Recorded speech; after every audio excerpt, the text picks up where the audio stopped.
Hi guys, I just wanted to make a short video to explain how I want you to measure your nails. As most of you will have seen, I now have an Etsy store selling press-on nails.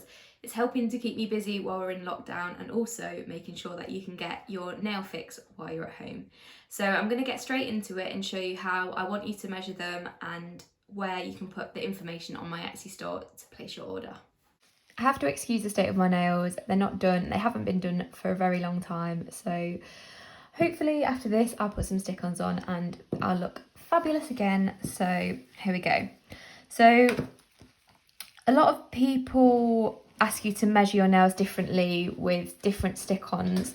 This is just the method that I prefer, the method that's easiest and I found has the most accurate results when I'm trying to size up people that I can't measure firsthand.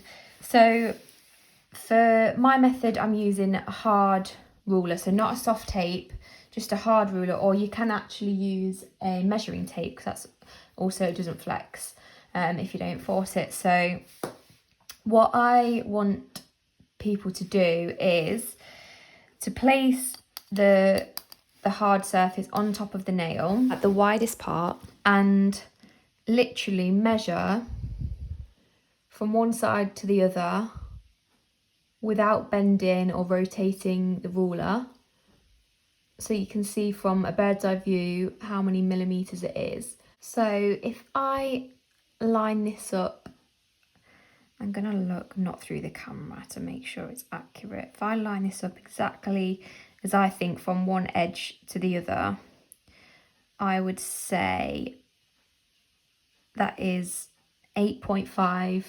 millimeters. It looks wonky on camera. Yeah, so I would say that's 8.5 millimeters from one edge to the other. So I will now go to my tip box and look at the measurements that I've already got written down. So there isn't actually an 8.5 millimeters, but because I'm in between, I will go up a size. So that means I am size 6 on my index finger, and that fits perfectly from this side to that side. And because it's 0.5 mil, I mean, there is a little gap. I could file the edges down if I really wanted to, but I'm not being a perfectionist, so I would say that fits really well. I'm really happy with that. So just for another example, little fingers, always quite difficult. So again, just balance it on the top of your nail, no twisting and turning, just literally look from a bird's eye view from one side to the other. I would say that is 6.5 millimeters. I'll look here and that will give me a size 8. Take that,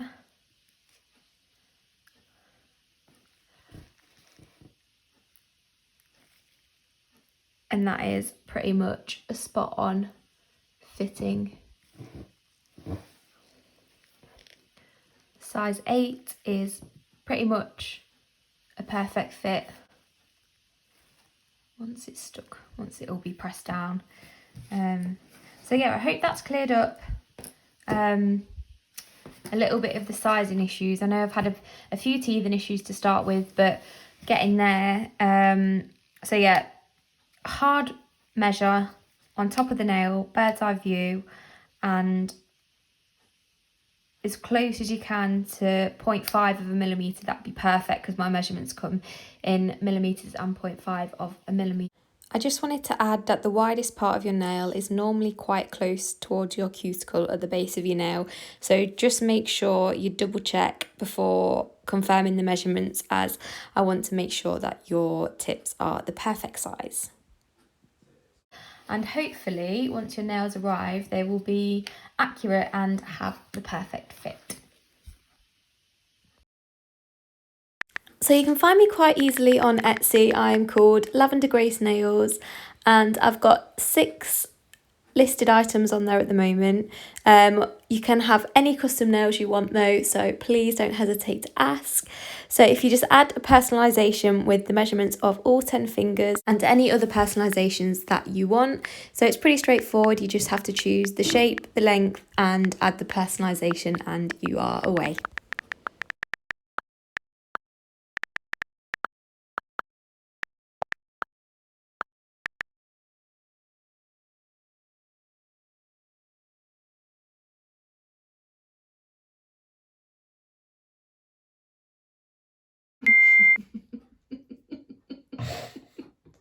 If you don't...